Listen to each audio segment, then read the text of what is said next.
Hello friends, welcome to my channel. तो चलिए हम लोग एनसीईआरटी सीरीज को कंटिन्यू करते हैं और आज की क्लास में हम लोग क्लास 8 के चैप्टर 4 को डिस्कस करेंगे, जो है आपका कोयला एवं पेट्रोलियम। ठीक है, इससे पहले मैंने क्लास 8 के चैप्टर 1, चैप्टर 2 और चैप्टर 3 को काफी अच्छे से आपको डिस्कस करा दिया है। साथ ही साथ इन चैप्टर से जितने भी एग्जाम में, सीटेट एग्जाम में आपके 2011 से लेकर 2024 तक जितने भी क्वेश्चन पूछे गए हैं, मैंने उसे टॉपिक बाय टॉपिक करवा दिया। ठीक है, तो आज की क्लास में हम लोग चैप्टर 4 को डिस्कस करेंगे, जो है आपका कोयला एवं पेट्रोलियम। तो ये चैप्टर भी मोस्ट इंपॉर्टेंट है और यहां से भी आपके एग्जाम में क्वेश्चन पूछे जाते हैं। तो जिनको स्क्रीनशॉट लेना है वो स्क्रीनशॉट ले लीजिए। ठीक है, चलिए अब हम लोग क्लास को शुरू करते हैं। तो देखिए, सबसे पहले हम लोग बात करते हैं कि हम मनुष्य इस पृथ्वी पर रहते हैं। ठीक है, और यहाँ उपस्थित विभिन्न प्रकार के जो पदार्थ है उसका इस्तेमाल करते हैं। तो कुछ पदार्थ आपके प्रकृति द्वारा उपलब्ध कराए जाते हैं और कुछ पदार्थ ऐसे होते हैं जो हम मानव खुद बनाते हैं। ठीक है, तो देखिए, प्राकृतिक जो हमें पदार्थ उपलब्ध करवाती है, जो पदार्थ देती है, उन्हें हम क्या कहते हैं? प्राकृतिक संसाधन कहते हैं, जो आपके प्राकृतिक द्वारा उपलब्ध कराए जाते हैं। अब हम जानेंगे कि प्राकृतिक संसाधन कौन कौन है। तो ये है आपका वायु, ये जल है, मृदा है, खनिज है और जीवाश्म ईंधन है। ये कुछ आपके प्राकृतिक संसाधन है जो हमें प्रकृति द्वारा उपलब्ध होते हैं।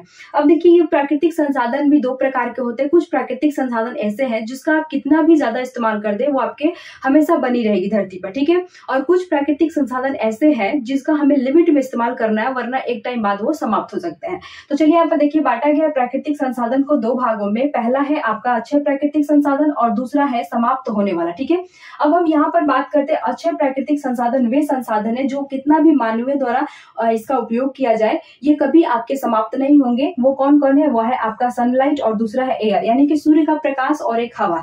जो सूर्य का प्रकाश है इसकी बात करें तो देखिए, अगर आप ये कहेंगे कि नहीं आज आपका धूप नहीं उगा है, सूर्य का प्रकाश पृथ्वी पर नहीं आया है, तो हो सकता है ये अभी बादल है, कोहरा की वजह से ना आया है, या फिर आपका रात का समय है। लेकिन ऐसा नहीं है कि सूर्य का प्रकाश आपको समाप्त हो गया। ठीक है, तो ये आपके जो सूर्य का प्रकाश जो सनलाइट है, यह हमेशा आपकी पृथ्वी पर बनी रहेगी। ऐसा प्राकृतिक संसाधन है जिसका आप कितना भी ज्यादा इस्तेमाल कर ले ये कभी समाप्त नहीं होगा। दूसरी बात करते हैं हम लोग हवा की बात करते हैं। तो आप कहेगा कि नहीं आज यहाँ पर हवा नहीं बह रहा है, तो ये ऐसा नहीं है कि आज यहाँ हवा नहीं बह रहा है तो किसी और जगह भी हवा नहीं बह रहा हो। ठीक है, तो ये हवा जो है ये ऐसा प्राकृतिक संसाधन है, इसका भी आप कितना ज्यादा इस्तेमाल कर ले ये समाप्त होने वाला नहीं है। हाँ, आपकी जो हवा है, आपके पास जो वातावरण है, वहां की हवा आपकी विषैली हो सकती है, जहरीली हो सकती है आपकी हरकतों की वजह से, लेकिन जो ये हवा है ये कभी समाप्त नहीं होगा। तो याद रखिएगा, कुछ प्राकृतिक संसाधन ऐसे हैं जिनका हमेशा इस्तेमाल कर सकते हैं हम, कभी भी कितना भी ज्यादा इस्तेमाल करें ये समाप्त नहीं होंगे। वो कौन कौन है? वो है आपका सनलाइट, वो है आपका एयर। ठीक है, इसके बाद देखिए यहाँ पर हमने लिखा है समाप्त होने वाला, यानी कि अगर इसे हम लोग लिमिट में इस्तेमाल ना करें तो एक टाइम बाद ये समाप्त हो जाएगा, हमारी अगली पीढ़ी इस सबको नहीं देख सकती। ठीक है, तो इसलिए इसका लिमिट में इस्तेमाल करना है। आपका समाप्त होने वाला प्राकृतिक संसाधन है कोयला, petroleum, natural gas, forest, wild life, mineral. यानी कि बात कर सकते हैं कोयला है, पेट्रोलियम है, प्राकृतिक गैस है, आपका वन है, वन्य जीव है और खनिज। ऐसे प्राकृतिक संसाधन है जिसका अगर हम लोग लिमिट में इस्तेमाल ना करें तो एक टाइम बाद ये समाप्त हो सकते हैं। ठीक है, अब देखिए हम लोग बात करते हैं कि जो आपका कोयला है, पेट्रोलियम है, नेचुरल गैस है, ये प्राकृतिक संसाधन कैसे बने हैं? तो ये प्राकृतिक संसाधन आपके सजीव प्राणियों के मृत अवशेष यानी कि डेड ऑर्गेनिज्म से बना है। अतः इन जो आपका कोयला है, पेट्रोलियम है, नेचुरल गैस है, इन्हें हम क्या कहते हैं? जीवाश्म ईंधन यानी कि फॉसिल फ्यूल कहते हैं। और यहाँ पर क्वेश्चन पूछा गया है कि निम्नलिखित में से कौन जीवाश्म ईंधन नहीं है। तो वहां पर आपको याद रखना पड़ेगा कि कोयला, पेट्रोलियम, नेचुरल गैस है, ये क्या है? ये आपके जीवाश्म ईंधन है। इन तीनों का निर्माण कैसे हुआ है? तो सजीव प्राणियों के मृत अवशेषों से हुआ है, यानी कि जो सजीव प्राणी वो मर गए तो उनकी जो बॉडी है उसी से इन तीनों का निर्माण हुआ है। किसका? कोयला का हुआ है, पेट्रोलियम का हुआ है, प्राकृतिक गैस का हुआ है।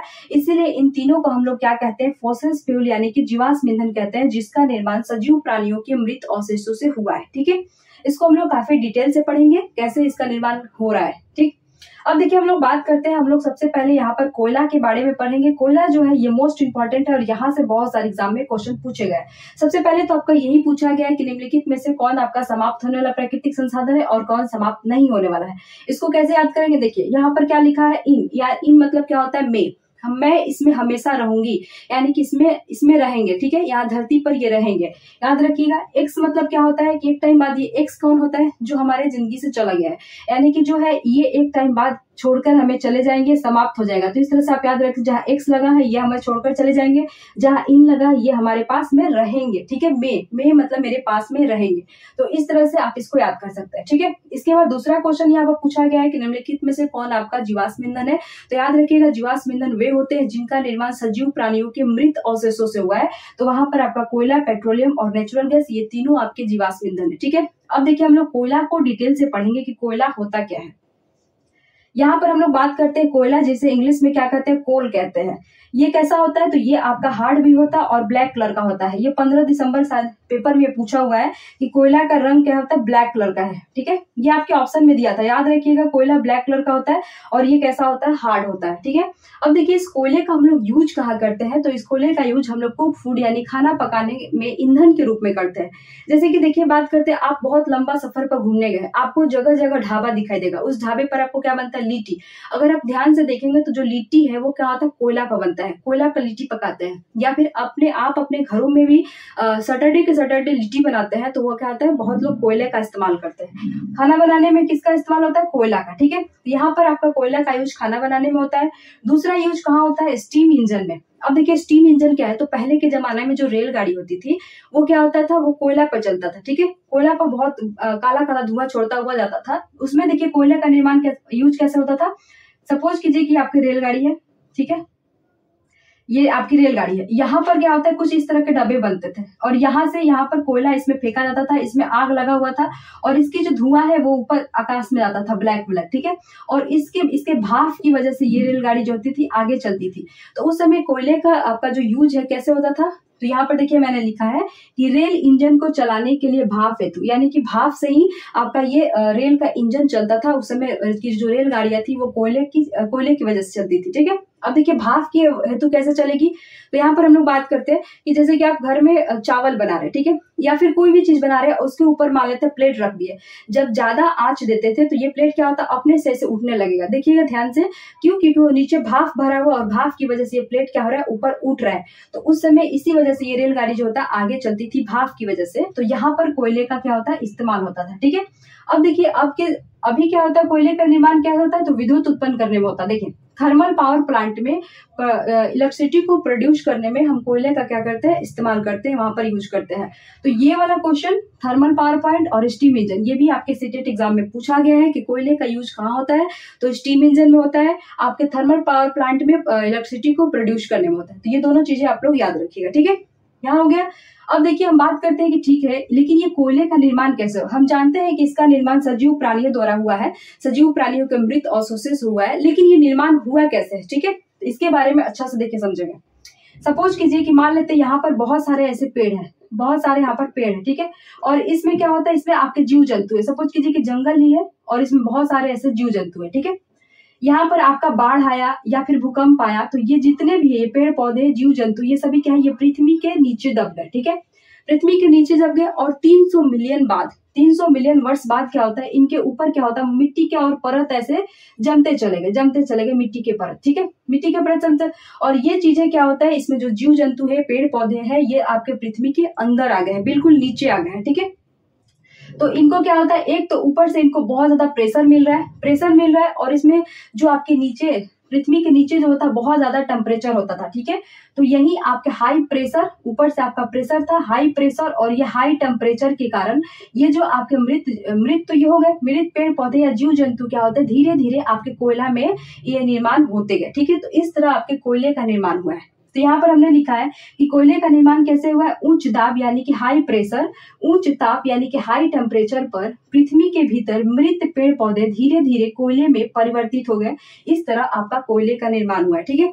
लेकिन ये बात याद रखिएगा कि हमने यहाँ पर क्या लिखा है, पृथ्वी वर्ड जोड़ा है, क्योंकि इसका निर्माण कहाँ हुआ है, पृथ्वी पर हुआ है। ये चीजें याद रखिएगा। जब हम पढ़ेंगे पेट्रोलियम और फॉरेस्ट गैस तो इसको बताएंगे कि इसका निर्माण कहाँ हुआ है। याद रखिएगा कोयले का निर्माण कहाँ हुआ है, कोयले का निर्माण पृथ्वी में हुआ है, ठीक है, पृथ्वी पर, पृथ्वी के नीचे, यानी कि इसमें पृथ्वी वर्ड जुड़ा हुआ है। तो जो आपका कोयला है इसमें क्या होता है कि जो आपके मृत पेड़ पौधे हैं ये धीरे धीरे क्या होता है कोयले में बदल गए। जो मृत पेड़ पौधे पृथ्वी के नीचे चले गए और यहाँ पर हाई टेम्परेचर, आपका यहाँ से हाई टेम्परेचर है, इधर से भी और ऊपर से हाई प्रेशर है, ठीक है। इसकी वजह से इसका निर्माण क्या हुआ, जो मृत पेड़ पौधे हैं, जीव जंतु है, इसका निर्माण क्या हुआ, कोयले में हो गया। यहाँ तक आप समझ गए। अब देखिए हम बात करते हैं कि जो कोयला है यह क्या होता है, कार्बनीकरण प्रोसेस द्वारा बनता है। अब आप कहेंगे कि कार्बनीकरण प्रोसेस क्या है, तो जो ये मृत पेड़ पौधे हैं ये धीरे धीरे जैसे कोयले में बदलते गए, तो यही पूरी प्रोसेस को हम लोग क्या कहते हैं, कार्बनीकरण, यानी कि यहाँ पर कार्बनेशन प्रोसेस कहते हैं, कार्बनीकरण कहते हैं। ये क्वेश्चन भी आपसे एग्जाम में पूछा हुआ है कि कोयला निर्माण की प्रक्रिया को हम लोग क्या कहते हैं, तो याद रखिएगा कार्बनीकरण कहते हैं। यहाँ तक समझ गया। जैसे कि मैंने यहाँ पर आपको समझाया है कि जो मृत पेड़ पौधे हैं पृथ्वी के नीचे चले गए, इन पर हाई टेम्परेचर, हाई प्रेशर बन रहा है और इससे क्या होता है, कोयले का निर्माण हुआ। और इस प्रक्रिया को हम लोग क्या कहते हैं, ये जो प्रक्रिया है इसी को हम लोग क्या कहते हैं, कार्बनीकरण कहते हैं, ठीक है। कोयला निर्माण की प्रक्रिया को हम लोग कार्बनीकरण कहते हैं। अब देखिए यहाँ पर हम बात करते हैं कि कोयले में मुख्य रूप से क्या होता है, कार्बन होता है। और ये क्वेश्चन भी आपसे पूछा हुआ है कि कोयले में मुख्य रूप से क्या होता है, तो कार्बन होता है। और जब आप कोयले को जलाते हैं तो वो कौन सा गैस उत्पन्न करता है, तो कार्बन डाइऑक्साइड गैस उत्पन्न करता है, ठीक है। तो अब देखिए यहाँ से कितने क्वेश्चन पूछे गए हैं, ये एनसीईआरटी से ही है, लेकिन एनसीईआरटी के इस चैप्टर से कितने क्वेश्चन इस यहाँ जो मैंने लिखा है इससे पूछे गए। तो सबसे पहले तो पूछा गया है कि कौन आपके समाप्त होने वाला है प्राकृतिक संसाधन और कौन नहीं समाप्त होने वाला है, तो उसके एग्जाम्पल में ये पूछा गया, ठीक है। तो पहला क्वेश्चन आपका ये हो गया। दूसरा क्वेश्चन पूछा गया है कि निम्नलिखित में से कौन आपके जीवाश्म ईंधन है, तो याद रखिएगा कोयला, पेट्रोलियम और नेचुरल गैस ये आपके जीवाश्म ईंधन है। दूसरा क्वेश्चन ये है। तीसरा क्वेश्चन पूछा गया था कि जो कोयला है इसका कलर दिया हुआ था, आपके ऑप्शन में दिया गया था, याद रखिएगा कोयला का कलर जो था ब्लैक होता है, तीसरा क्वेश्चन था। चौथा क्वेश्चन पूछा गया था कि कोयले का यूज कहाँ होता है, तो ये याद रखिएगा थर्मल पावर प्लांट में इलेक्ट्रिसिटी को प्रोड्यूस करने में और स्टीम इंजन में। चौथा क्वेश्चन आपका ये पूछा गया था। ये हुआ कोयले के निर्माण में आपको कोयला का निर्माण के प्रोसेस। पांचवा क्वेश्चन पूछा गया तो उसको हम क्या कहते हैं, तो कार्बनीकरण प्रोसेस कहते हैं, ठीक है। छठा में याद रखिएगा जब आप कोयले को जलाइएगा, फिर यहाँ पर कोयले में मुख्य रूप से क्या होता है, कार्बन होता है और कोयले को जलाएंगे तो कार्बन डाइऑक्साइड गैस उत्पन्न होता है। ये आपका है यहाँ पर छठा क्वेश्चन, ठीक है। चौथा, पांचवा, छठा, यानी कि यहाँ से आपके सीटेट एग्जाम में 6 क्वेश्चन पूछे गए हैं। तो चलिए अभी आपका कोयला वाला चैप्टर टॉपिक आपका समाप्त नहीं हुआ है। अभी यहाँ पर हम देखेंगे कोयला के मुख्य रूप से कौन कौन उत्पाद है, ठीक है। तो चलिए उसको भी हम लोग डिस्कस करते हैं। चलिए अब हम लोग यहाँ पर कोयला के उत्पाद यानी कि प्रोडक्ट के बारे में बात करते हैं। तो देखिए कोयला के कौन कौन से प्रोडक्ट है, इनके उत्पाद कौन है, तो एक है आपका कोक, दूसरा है कोलतार और तीसरा है कोयला गैस। ये भी आपके एग्जाम में पूछा गया है कि निम्नलिखित में से कौन कोयला के उत्पाद नहीं है, ठीक है। तो याद रखिएगा को से कोयला, को से कोक, को से कोयला, को से कोलतार, को से कोयला, को से कोयला गैस, ठीक है। ये 3 जो है आपके कोयला के उत्पाद है यानी कि प्रोडक्ट है। अब देखिए हम लोग यहाँ पर एक एक करके इसके बारे में पढ़ेंगे कि कोक होता क्या है। देखिए जो कोक है ये कैसा होगा, ये भी आपका कठोर होता था। संरंध्र की बात करें तो इसमें बहुत सारे छिद्र होते थे, ठीक है। मान लेते हैं ये जो कोक है इसमें बहुत सारे छिद्र होते हैं, इसमें वायु और हवा जो होता है आसानी से पास कर जाएगा। तो ये कैसे होते थे, ये संरंध्र है, ठीक है। इसके बाद ये कैसा होता है, तो ये काला पदार्थ होता है। जो कोक होता है ये आपका कठोर है, काला पदार्थ है, साथ ही साथ ये संरंध्र है यानी कि इसमें बहुत सारे छिद्र है।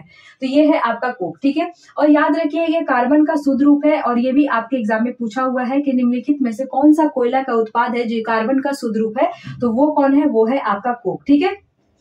इसके बाद हम बात करते हैं इस कोक का इस्तेमाल हम यूज कहाँ करते हैं, तो इस्पात के औद्योगिक निर्माण में करते हैं, साथ ही साथ धातुओं के निष्कर्षण में करते हैं। जो जमीन के अंदर जो धातुएं विभिन्न जो धातुएं गड़ी होती है उसको निकालने में हम किसका इस्तेमाल करते हैं, तो इसी कोक का करते हैं। और ये क्वेश्चन भी आपसे एग्जाम में पूछा हुआ है कि धातुओं के निष्कर्षण में हम कौन से कोयले का उत्पाद का इस्तेमाल करते हैं, तो वो है आपका कोक, ठीक है। तो यहाँ तक आप कोक के बारे में समझिए। कोक कैसा होता है, तो कोक आपका काला पदार्थ होता है, साथ ही साथ ये कठोर होता है, इसमें बहुत सारे छिद्र होता है। ये लगभग क्या होता है, कार्बन का शुद्ध रूप होता है। इसका निर्माण, इसका यूज कहाँ होता है, तो आपका स्टील औद्योगिकरण में और धातुओं के निष्कर्षण में हम कोक का इस्तेमाल करते हैं, ठीक है। अब देखिए हम लोग बात करते हैं कि कोलतार का इस्तेमाल हम लोग कहाँ करते हैं, कोलतार क्या होता है। देखिए सबसे पहले मैं आपको बताता हूँ जो कोलतार होता है, आप लोग अलकतरा देखें जो जिसे रोड बनता है उसमें आपका काला एक द्रव होता है जिसे हम अलकतरा कहते हैं, उसी को यहाँ पर हम कोलतार कहते हैं, ठीक है। तो कोलतार को अलकतरा भी कहा जाता है। देखिए जो कोलतार है इसका गंध कैसा होगा, तो अप्रिय गंध होगा। जो इसका स्मेल है बहुत अप्रिय है, पसंद नहीं होता है। इसके बाद ये कैसा है, ये ब्लैक कलर का होता है, थिक लिक्विड होता है। जो अलकतरा रोड निर्माण में होता है तो देखते हैं जो वहाँ के जो आप काम करने वाले जो मिस्त्री लोग होते हैं वो अलकतरा को ऐसे ढारते हैं तो वो एकदम धीमे धीमे गिरता है नीचे। लिक्विड है लेकिन मोटा लिक्विड है, ठीक है, और वो धीरे धीरे एकदम नीचे गिरता है। तो वो क्या होता है, वो थिक लिक्विड है। अलकतरा कैसा होता है, थिक लिक्विड होता है। अलकतरा को ही हम लोग यहाँ पर कोलतार कहते हैं, ठीक है। अब देखिए ये कोलतार क्या होता है, यह लगभग 200 पदार्थों के मिश्रण होता है। जो कोलतार होता है 200 पदार्थों का मिश्रण होता है। इसका गंध अप्रिय होता है। यह ब्लैक कलर का थिक लिक्विड यानी कि मोटा गाढ़ा द्रव होता है, ठीक है। अब देखिए कोलतार का इस्तेमाल यूज कहाँ कहाँ होता है, तो संश्लेषित रंग में होता है, औषधि में होता है, विस्फोटक में होता है, सुगंध में होता है, प्लास्टिक, पेंट, फोटोग्राफिक सामग्री, छत निर्माण सामग्री, ठीक है, इसमें होता है। लेकिन आपका एनसीईआरटी में ज्यादा फोकस किस पर किया गया है, ये लाइन उसमें दिया गया है कि मौत और अन्य कीटों को भगाने के लिए जो नेफ्थलीन की गोलियां बनती है, ये भी किसकी बनी होती है, तो ये भी आपके कोलतार की बनी होती है।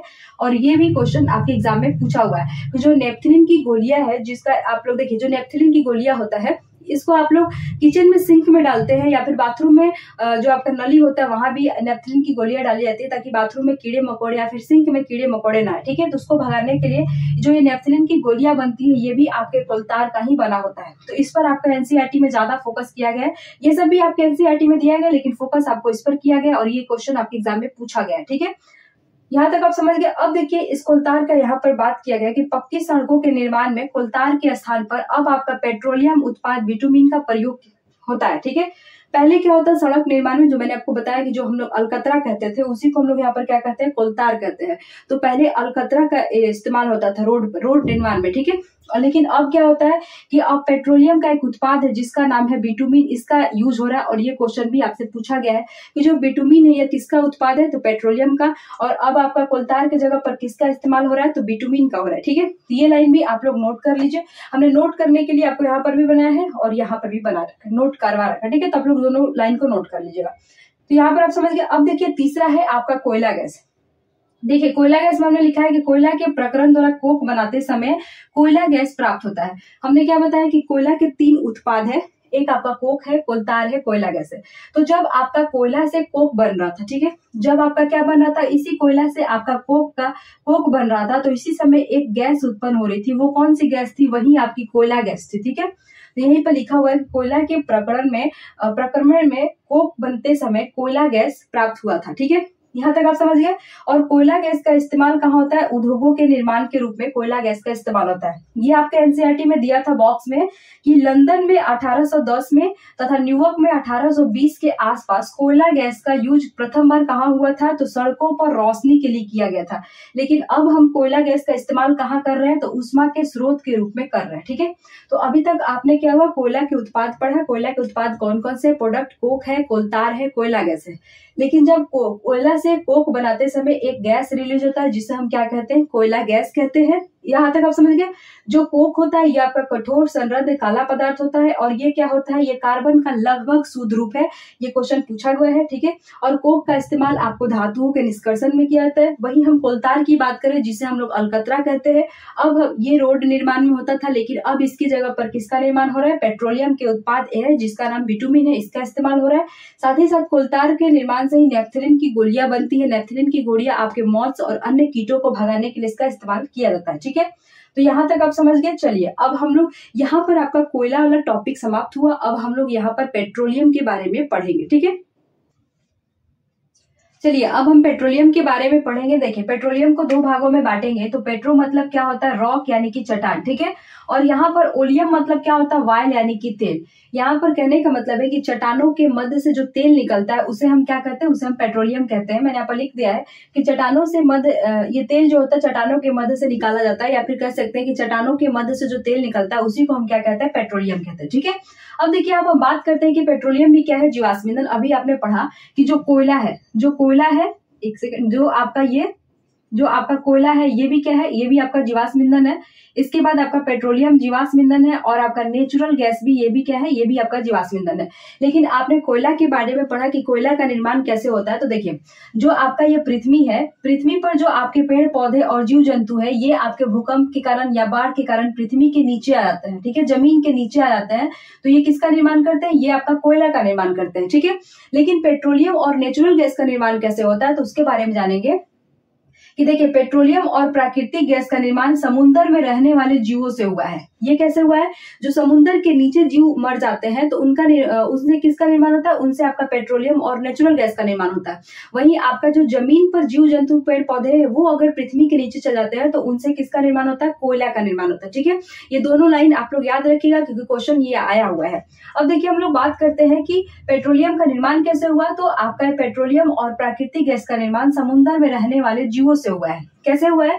तो बात करते हैं, देखिए ये समुद्र है, ठीक है, इसमें जो आपके जीव जंतु है वो क्या होता है, मरने के बाद आपके समुद्र के ये पेंदी में आकर बैठ जाते हैं। ठीक है, और कई मिलियन वर्ष बीतने के बाद यहाँ पर क्या होता है, ये जीव जंतु ये आपके रेत के द्वारा या फिर मिट्टी के द्वारा ये जमीन में, समुद्र के अंदर जमीन में धंसते चले जाता है। ठीक है, समुद्र के अंदर क्या होता है, ये जमीन में आपका धंसते चले जाएंगे। और फिर क्या हुआ कि वायु की अनुपस्थिति उच्च ताप यानी कि हाई टेम्परेचर और उच्च दाब यानी कि हाई प्रेशर ने मृत जीवों को पेट्रोलियम और प्राकृतिक गैस में क्या कर दिया, परिवर्तित कर दिया। अब देखिए ऊपर से क्या होता है, ऊपर से आपका प्रेशर लगेगा, नीचे से आपका हाई टेम्परेचर रहेगा। ठीक है, नीचे से हाई टेम्परेचर, ऊपर से हाई प्रेशर और यहाँ पर वायु की अनुपस्थिति भी रहेगा। तो जो ये मृत जीव जंतु है या फिर यहाँ के जो वनस्पति है जो समुद्र में है, ये क्या होते हैं, ये आपका धीरे धीरे पेट्रोलियम और आपका नेचुरल गैस में ये आपका कन्वर्ट हो जाएंगे। ठीक है, तो याद रखिएगा जो पेट्रोलियम और नेचुरल गैस है ये आपके समुद्र में होते हैं और जो आपका कोयला है ये आपका पृथ्वी पर जमीन के अंदर जाने से होता है। ठीक है, दोनों में याद रखिएगा। यहाँ तक आप पढ़ लिए। अब देखिए यहाँ पर हम लोग बात करते हैं कि तेल और गैस जल से हल्के होते हैं और ये जल में मिश्रित नहीं होते हैं बल्कि जल की परत पर ये ऊपर क्या होते हैं, तैरते रहते हैं। ठीक है, जैसे कि आप देखिए समुद्र में कहीं आपका पेट्रोलियम लीकेज हुआ या फिर कोई तेल हुआ तो वो क्या होता है, समुद्र के ऊपरी परत पर आपको दिखाई देगा। ठीक है, जैसे कि हम लोग बात करते हैं कि आप लोग दिवाली के टाइम क्या होता है, कटोरा में रखते हैं, यहाँ पर इसमें इतना पानी भर देंगे, ये आपका पानी हुआ और इसके ऊपर क्या होता है, तेल डालेंगे, बस इतना ही ऊपर में तेल रहेगा और इसी पर आप एक बत्ती डाल देंगे और ये दिया जलते रहेगा। क्यों तेल नीचे नहीं जाता है, ये जो आप तेल डाले हैं यहाँ, ये नीचे क्यों नहीं जाएगा पानी से, क्योंकि पानी जो होता है ये आपका भारी होता है और जो ये तेल होता है ये क्या होता है, तेल आपका हल्का होता है। ठीक है, इसीलिए क्या होता है, यह पानी के ऊपर तैरता रहता है। तो इस बात का याद रखिएगा कि जो तेल है या फिर नेचुरल गैस है या फिर जो गैस है वो पानी से हल्के होते हैं, ये जल में मिश्रित भी नहीं होगा। अगर तेल और पानी को मिलाने की कोशिश करेगा तो मिलेगा नहीं, तेल हमेशा ऊपर छता कर आ जाएगा। ठीक है, तो जल में मिश्रित नहीं होता और ये क्या होता है कि जल की परत के ऊपर तैरता रहता है। ठीक है, यहाँ तक आप समझ गए। अब देखिए आपको बात करते हैं कि जो ये पेट्रोलियम है इसका ये कैसा होता है। तो ये हमने लिखा है कि डार्क वायली लिक्विड यानी कि यह गहरा तैलीय द्रव है। इसके साथ इसका स्मेल जो होता है अनप्लीजेंट यानी कि अप्रिय स्मेल होता है। पेट्रोलियम का स्मेल कैसा होता है, अप्रिय होता है। यह डार्क वायली लिक्विड है, ठीक है, गाढ़ा तैलीय द्रव है। अब देखिए पेट्रोलियम में किसका किसका मिश्रण होता है तो इसको हम लोग जानते हैं। देखिए यहाँ पर हम लोग बात करेंगे कि हमने यहाँ पर लिखा है पेट्रोलियम गैस। ठीक है, पेट्रोलियम गैस हुआ, पेट्रोल हुआ, डीजल हुआ, इसके बाद स्नेहक हुआ यानी कि लुब्रिकेंट ऑयल हुआ, पैराफिन वैक्स हुआ या फिर यहाँ पर लिख देते हैं सिर्फ आपको वैक्स हुआ। ये क्या होता है, ये सबका अगर हम गिजमिस करके मोड़ दे के में से मिला दे, मतलब सब एक दूसरे में ऐसे मिला हुआ, तो ये क्या है, यही आपका पेट्रोलियम है। ठीक है, ये पूरा आपका क्या है, पेट्रोलियम है। यानी कि ये विभिन्न प्रकार के संगठकों से मिलकर क्या होता है, मिश्रण है, ये क्या है, ये पेट्रोलियम है। ठीक है, पूरा ऐसे मिला हुआ है। अब हम क्या करेंगे कि इसी पूरे पेट्रोलियम में से हम पैराफिन मोम को क्या करेंगे, इसको हम लोग अलग करेंगे। तो अलग करने की जो विधि है उसको हम क्या कहते हैं, परिष्करण यानी कि रिफाइनिंग कहते हैं। यहाँ तक आप समझ गए कि देखिए पेट्रोलियम किसका मिश्रण होता है, पेट्रोलियम गैस का। जैसे कि एलपीजी है, लिक्विफाइड पेट्रोलियम गैस, तो एलपीजी है, पेट्रोलियम गैस का मिश्रण हो गया। पेट्रोल का हुआ, डीजल का हुआ, स्नेहक तेल हुआ, पैराफिन मोम हुआ। इन सब के मिश्रण को, इन सब के हम क्या करते हैं, ऐसे मिला देते हैं, मिश्रण को हम क्या कहेंगे, पेट्रोलियम करते हैं। ठीक है, अब पेट्रोलियम में से मान लेते हैं हमें लुब्रिकेंट ऑयल यानी कि स्नेहक तेल को बाहर निकालना है, तो उसके लिए एक विधि होती है जिसे हम क्या कहते हैं, परिष्करण यानी कि रिफाइनिंग के द्वारा हम इसे क्या करेंगे, स्नेहक तेल को या फिर डीजल को या फिर पेट्रोल को अलग करेंगे। ठीक है, जैसे कि आपको मालूम है कि जो पेट्रोल है, जो ये पेट्रोल है, ये आपके हल्के वाहन में जैसे कि आपका कार हो गया, स्कूटर हो गया, बाइक हो गया, इन सब में किसका इस्तेमाल होता है, पेट्रोल का होता है। वहीं हम डीजल का इस्तेमाल कहाँ करते हैं, तो डीजल का इस्तेमाल भारी भरकम कार जैसे कि बस हो गया, ट्रक हो गया, तो उनमें क्या होता है, डीजल का इस्तेमाल होता है। लेकिन ये दोनों कहाँ से आए हैं, तो ये आपके दोनों पेट्रोलियम का क्या है, मिश्रण है। ठीक है, जिसको पेट्रोलियम में से अलग किया गया है, तो पेट्रोल को अलग कर दिया गया है, पेट्रोलियम में से डीजल को अलग कर दिया, किसके द्वारा, यही परिष्करण यानी कि रिफाइनिंग के द्वारा। यहाँ तक आप समझ गए कि पेट्रोल क्या है, पेट्रोलियम क्या है, किसका किसका मिश्रण है। तो ये क्वेश्चन भी आपसे पूछा हुआ है। ठीक है, तो ये आप लोग याद रखिएगा कि पेट्रोलियम में किन किन चीजों का पेट्रोलियम मिश्रण है। ठीक है, अब देखिए हम लोग यहाँ पर बात करते हैं कि पेट्रोलियम और जो नेचुरल गैस है, ये देखिए पेट्रोलियम और नेचुरल गैस से अनेक उपयोगी पदार्थ प्राप्त किए जाते हैं, जिन्हें हम क्या कहते हैं, जिन्हें हम पेट्रो रसायन कहते हैं। पेट्रो रसायन के बारे में मैंने आपको जब फाइबर वाला रेसे वाला चैप्टर पढ़ा रही थी वहां भी मैंने बताया था कि ये सभी क्या, ये पेट्रो रसायन से मिलकर बने हैं। ठीक है, वो वीडियो अच्छा सब लोग देखिएगा तो ये वर्ड आपको उसमें भी मिलेगा, जो आपको फाइबर वाला रेसा वाला संश्लेषित रेसा वाला जो मैं चैप्टर आपको पढ़ाई हूँ। ठीक है, तो यहाँ पर देखिए, यहाँ पर मैंने लिखा है कि पेट्रोलियम और नेचुरल गैस से अनेक उपयोगी पदार्थ प्राप्त किए जाते हैं, जिन्हें हम क्या कहते हैं, जिन्हें हम पेट्रो रसायन यानी कि पेट्रोकेमिकल कहते हैं। अब देखिए इनका यूज यानी कि पेट्रोलियम का यूज कहाँ कहाँ होता है, तो पेट्रोलियम का यूज आपका डिटर्जेंट में होता है। फाइबर, देखिए फाइबर आ गया रे से, किसमें आता है, तो आपका पॉलिएस्टर हो गया, नाइलॉन हो गया, एक्रेलिक हो गया। इन सब के बारे में मैंने आपको पढ़ाया, पॉलिएस्टर, नाइलॉन और एक्रेलिक के बारे में बताया। एक्रेलिक जो होता है उनके समान दिखाई देता है, नाइलॉन जो होता है यह पूरी तरह से संश्लेषित रेशा है, पूरी तरह से। ठीक है, ये पहला पूरी तरह से संश्लेषित रेशा है, सिंथेटिक फाइबर है। तो यहाँ तक आपने पढ़ा था। तो यहाँ पर डिटर्जेंट, ये आपका जो पेट्रोलियम जो है, इसका पेट्रोलियम का यूज कहाँ होता है, डिटर्जेंट बनाने में, फाइबर्स में जिसमें पॉलिएस्टर, नायलॉन और एक्रेलिक हो, या फिर पॉलिथीन बनाने में, या फिर एंड अदर मैनमेड प्लास्टिक बनाने में किसका इस्तेमाल होता है, पेट्रोलियम का। यानी कि हम कह सकते हैं कि पेट्रोलियम का यूज बहुत सारे कमर्शियल यूज होता है, पेट्रोलियम में बहुत सारे कमर्शियल यूज होता है। तो इसी वजह से पेट्रोलियम को हम क्या कहते हैं, ब्लैक गोल्ड यानी कि काला सोना यानी कि ब्लैक गोल्ड कहते हैं। यहाँ भी क्वेश्चन पूछा गया था कि पेट्रोलियम को ब्लैक गोल्ड यानी कि काला सोना क्यों कहते हैं, क्योंकि पेट्रोलियम का बहुत ज्यादा कमर्शियल यूज है, जो मैंने यहाँ पर लिखा है कि आपका डिटर्जेंट में, फाइबर में आपका पॉलिएस्टर, नायलॉन, एक्रेलिक, पॉलिथीन में, या फिर बहुत तरह के आपके प्लास्टिक बनाने में पेट्रोलियम का यूज होता है। ठीक है, इसलिए हम पेट्रोलियम को क्या कहते हैं, इसलिए हम पेट्रोलियम को काला सोना कहते हैं यानी कि ब्लैक गोल्ड कहते हैं। यहाँ तक आप समझ गए। अब देखिए आप बात करते हैं कि विश्व का पहला तेल का कुआं कहाँ खुला था, तो पेंसिल्वेनिया में खुला था। पेंसिल्वेनिया में, ये कहाँ है, ये अमेरिका में है। इसको खोला कब गया था, तो 1859 में। ठीक है, 1859 में अमेरिका में पेंसिल्वेनिया में खोला गया था। अब उसके बाद इसके 8 साल बाद ही आपको भारत में 1867 में असम के माकुम में खुला गया था। ये याद रखिएगा, ये भी अभी तक पूछा नहीं है लेकिन एनसीईआरटी में आपका दिया हुआ है, इसलिए मैं इसको नोट करवा दी हूँ। यहाँ पर हम लोग बात करते हैं, ये वाला लाइन आप याद रखिएगा कि भारत में कहाँ कहाँ तेल पाया जाता है, तो आपका असम में पाया जाता है, गुजरात में पाया जाता है, बॉम्बे हाईवे में पाया जाता है, गोदावरी में पाया जाता है और कृष्णा नदियों के बेसिन में पाया जाता है। भारत में तेल कहाँ कहाँ पाया जाता है, तो असम, गुजरात, बॉम्बे हाई, गोदावरी और कृष्णा नदियों के बेसिन में पाए जाते हैं। ठीक है, तो अभी आपने पेट्रोलियम के बारे में पढ़ा। पेट्रोलियम और नेचुरल गैस कहाँ से प्राप्त होते हैं, तो ये होता है आपके समुद्र में अब मिलते हैं। ठीक है, समुद्र में रहने वाले जो जीव जंतु है समुद्र के तलहटी में चले जाते हैं, उसको कई वर्षों तक उस पर रेत मिट्टी वो धकते जाता है, समुद्र के नीचे दम चले जाएंगे, जिसकी वजह से हाई प्रेशर लगेगा, हाई टेम्परेचर लगेगा और वायु की वहां अनुपस्थिति होगी और धीरे धीरे इनके मृत अवशेष क्या होते हैं, पेट्रोलियम नेचुरल गैस में कन्वर्ट हो जाएंगे। ठीक है, और वही कोयला का याद रखिएगा, ये पृथ्वी पर जो पेड़ पौधे या जीव जंतु वो मरेंगे और पृथ्वी के नीचे चले जाएंगे भूकंप के कारण या फिर बाढ़ के कारण, तो वो कोयला का निर्माण करेंगे। ठीक है, ये तीनों को याद रखिए। और ये तीनों क्या है, ये तीनों आपके जीवाश्म ईंधन है। तो अभी आपने पेट्रोलियम के बारे में अच्छा से पढ़ लिया। अभी हम पेट्रोलियम का यूज पढ़ेंगे, जो आपका ये संघटक दिख रहा है मिश्रण, इन सब का यूज पढ़ेंगे और इसके बाद प्राकृतिक गैस को देखेंगे। ठीक है,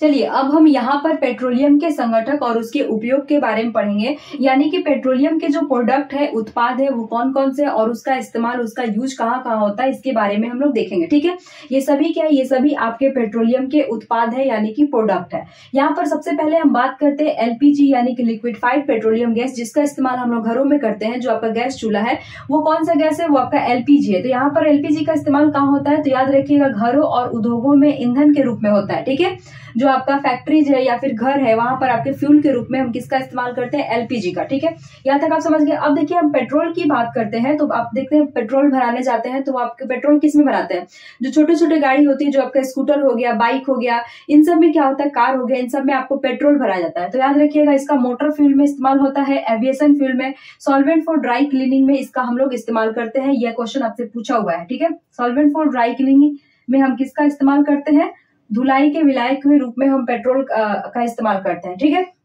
अब देखिए यहाँ पर बात करते हैं किरोसिन का इस्तेमाल कहाँ करते हैं, तो फ्यूल फॉर स्टोव, जो आप पहले स्टोव आता था जिसको ऐसे ऐसे किया जाता था, उसमें किरोसिन पर चलता था, जो स्टोव होता था उस पर खाना बनता था, तो उसमें हम लोग किरोसिन का इस्तेमाल करते थे।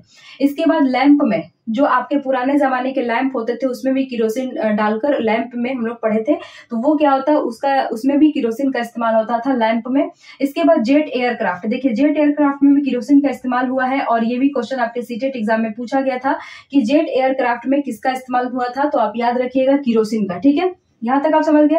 अब देखिए हम बात करते हैं डीजल का इस्तेमाल कहाँ होता है, तो fuel for heavy motor vehicles, जो हैवी होते हैं जैसे बड़े बड़े बस हो गए, ट्रक हो गए, तो उनमें वो क्या जाकर पेट्रोल पंप पर भराते हैं, तो वो अपने डीजल भरवाते हैं। क्यों डीजल? क्योंकि डीजल आपका हैवी क्या होता है, fuel for heavy motor vehicles, यानी कि भारी भरकम गाड़ियों में आप डीजल डलवाते हैं। ठीक है, इसके बाद देखिए इलेक्ट्रिक जनरेटर में भी किसका इस्तेमाल होता है, डीजल का होता है। तो ये भी आपसे एग्जाम में क्वेश्चन पूछा था कि इलेक्ट्रिक जनरेटर में हम किसका इस्तेमाल करते हैं, तो डीजल का करते हैं। ठीक है, इसके बाद देखिए लुब्रिकेंट ऑयल की बात करें, स्नेहक तेल की बात करें, तो उसका आपका लुब्रिकेशन में होगा, ये तो सिंपल है।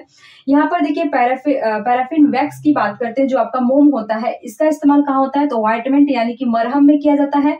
कैंडल बनाने में भी इसका इस्तेमाल किया जाता है, जो मोम होता है उसका। और वैसलिन जो हम लोग ओठों पर लगाते हैं, वैसलिन में भी किसका इस्तेमाल होता है, आपका पैराफिन वैक्स का इस्तेमाल होता है। ठीक है, ये चीजें अभी आप याद रखिए। देखिए बिटुमिन, ये मोस्ट इंपॉर्टेंट है, ये बार बार एग्जाम में पूछा हुआ है कि बिटुमिन किसका प्रोडक्ट है, तो याद रखिए पेट्रोलियम का एक उत्पाद है, यानी कि एक प्रोडक्ट है। इसका इस्तेमाल कहाँ होता है, तो पेंट बनाने में या फिर रोड सर्फिंग यानी सड़क निर्माण में भी होता है। तो ये भी आपका इंपॉर्टेंट है, बिटुमिन के बारे में आपसे डायरेक्ट क्वेश्चन पूछा गया है। ठीक है, जो आप कोलतार पढ़े थे, जिसको हम लोग अलकतरा कहते थे, कोलतार का भी इस्तेमाल सड़क निर्माण में होता था, लेकिन हमने वहां पर क्या पढ़ा है कि अब कोलतार की जगह पर बिटुमिन आ गया, जो पेट्रोलियम का उत्पाद है। इसका निर्माण हो रहा है किसमें, सड़क निर्माण में। इसका यूज क्या हो रहा है, सड़क निर्माण में। ठीक है, तो ये क्वेश्चन आपसे पूछा हुआ है बिटुमिन का, इसीलिए मैंने स्पेशल यहाँ पर लिख रखा है कि बिटुमिन किसका प्रोडक्ट है, ये आपका पेट्रोलियम का प्रोडक्ट है। ये सभी आपके पेट्रोलियम के प्रोडक्ट है, लेकिन स्पेशल इसलिए लिख दिए क्योंकि एग्जाम में आपके पूछा गया। ठीक है, अब देखिए यहाँ पर हम लोग बात करते हैं। अब नेक्स्ट आता है आपका प्राकृतिक गैस। जो नेचुरल गैस है, ये भी क्या है, ये भी एक प्रकार का जीवाश्म ईंधन है, यानी कि जो समुद्र में जो जीव जंतु है उनके मरने से उच्च दाब यानी और वायु की अनुपस्थिति के कारण ये जो किसका निर्माण होता है, जीवाश्म ईंधन किसका निर्माण हुआ, आपका प्राकृतिक गैस यानी कि नेचुरल गैस का निर्माण हुआ और पेट्रोलियम का निर्माण हुआ। मैंने इसके निर्माण के बारे में भी पढ़ा दिया। अब देखिए इसके बारे में बात करते हैं कि जो आपका प्राकृतिक गैस है, इसका परिवहन पाइपों द्वारा सरलता पूर्वक हो जाता है। इसका यूज कहाँ होता है, तो याद रखिएगा इसका यूज उर्वरकों के औद्योगिक निर्माण में होता है। कहाँ, उर्वरकों के औद्योगिक निर्माण में किसका इस्तेमाल होता है, तो आपका प्राकृतिक गैस का। और ये क्वेश्चन आपके सीटेट एग्जाम में पूछा गया है कि प्राकृतिक गैस से प्राप्त हाइड्रोजन गैस का उपयोग उर्वरकों यानी कि यूरिया के उत्पादन में किया जाता है। तो याद रखिएगा प्राकृतिक गैस से प्राप्त हाइड्रोजन गैस का उपयोग कहाँ होता है, तो उर्वरकों यानी कि यूरिया के उत्पादन हेतु किया गया है। ठीक है, ये दोनों इंपॉर्टेंट है, इसीलिए मैंने इसको साइड में ऐसे लिखवा दिया है। अब देखिए हम बात करते हैं कि प्राकृतिक गैस को उच्च दाब पर सीएनजी के रूप में भंडारित किया था। अगर हम प्राकृतिक गैस को उच्च दाब पर किसमें भंडारित करते हैं, सीएनजी। सीएनजी का फुल फॉर्म क्या होता है, कंप्रेस्ड नेचुरल गैस। वहीं एलपीजी का फुल फॉर्म क्या होता है, लिक्विफाइड पेट्रोलियम गैस। अगर सीएनजी आए तो याद रखिएगा ये क्या है, ये आपका नेचुरल गैस में आएगा। वहीं एलपीजी आए तो ये आप समझिएगा पेट्रोलियम का उत्पाद है, क्योंकि यहाँ पर लगा है लिक्विफाइड पेट्रोलियम गैस, पेट्रोलियम लग गया। यहाँ पर क्या होगा, कंप्रेस्ड नेचुरल आ गया, नेचुरल गैस यानी कि प्राकृतिक गैस है। ठीक है, अब देखिए सीएनजी का उपयोग कहाँ हो रहा है, तो सीएनजी का उपयोग आपका ऊर्जा उत्पादन हेतु हो रहा है। अभी आप देख रहे हैं कि सीएनजी पर आपकी गाड़ियां आ गई, क्योंकि क्या होता है, कम प्रदूषणकारी होता है। तो जो सीएनजी है इसका इस्तेमाल परिवहन वाहनों में ईंधन के रूप में हो रहा है, क्योंकि ये क्या है, ये कम प्रदूषणकारी है। ठीक है, अब देखिए जो सीएनजी है यह क्या है, यह एक प्रकार का स्वच्छ ईंधन है, इसीलिए इसका इस्तेमाल आपका कहाँ हो रहा है, परिवहन वाहन में ईंधन के रूप में हो रहा है। अब देखिए यहाँ पर हम बात करते हैं कि इसे घरों में, जो आपका ये सीएनजी है, इसे घरों एवं कारखानों में सीधा जलाया जा सकता है। यहाँ पर देखिए अब ये सबसे इंपॉर्टेंट है कि भारत में प्राकृतिक गैस कहाँ कहाँ पाया जा है, किस किस राज्य में, तो त्रिपुरा में है, राजस्थान में है, महाराष्ट्र में है, कृष्णा और गोदावरी के डेल्टा में है। जिस तरह मैंने आपको पेट्रोलियम को बताया उसी तरह इसका भी बता दिया कि जो आपका नेचुरल गैस ये कौन कौन से राज्य में है, तो आपका त्रिपुरा, राजस्थान, महाराष्ट्र, कृष्णा और गोदावरी के डेल्टा में। ठीक है, तो आप लोग इसका स्क्रीनशॉट लेना चाहते हैं तो ले सकते हैं। तो अभी आपका जो है पेट्रोलियम और कोयला एवं पेट्रोलियम जो आपका चैप्टर था ये पूरी तरह से समाप्त हुआ है। मैंने लाइन बाय लाइन आपको कराया है। ये चैप्टर मोस्ट इंपॉर्टेंट है, कौन क्वेश्चन सीटेट के एग्जाम में पूछा गया मैंने आपको सब बता दिया। अब हम नेक्स्ट वीडियो में क्या करेंगे, इस चैप्टर से जितने भी 2011 से लेकर 2011 से लेकर 2024 तक जितने भी सीटेट के क्वेश्चन पूछे गए हैं आपको नेक्स्ट वीडियो में हम लेते आएंगे, ठीक है। क्योंकि अभी सीटेट की तैयारी कैसे हो रही है कि जैसे ही आपका कोई चैप्टर समाप्त हो रहा है, उस चैप्टर से जितने क्वेश्चन आपके पूछे गए अब तक सीटेट एग्जाम में, उनको मैं करवा रही हूँ, ताकि आप प्रीवियस ईयर कहीं दूसरे जगह से आप ढूंढे नहीं, कि आपको दिक्कत ना हो, परेशानी ना हो, इसलिए आप इस चैनल पर आप देख सकते हैं, ठीक है। तो यहीं पर हम लोग वीडियो को समाप्त करते हैं। मैंने इस चैप्टर को काफी अच्छे से कराया है। अगर आप फिर से एनसीईआरटी इसका पढ़ना चाहते हैं इस चैप्टर के, तो सभी चीज आपको यही चीज मिलेंगे, ठीक है। तो चलिए मिलते हैं नेक्स्ट वीडियो में प्रीवियस ईयर क्वेश्चन के साथ। और वीडियो पसंद आए तो वीडियो को लाइक करिएगा, चैनल को सब्सक्राइब करिएगा, चैनल को शेयर करिएगा और हमारे साथ जुड़े रहिएगा।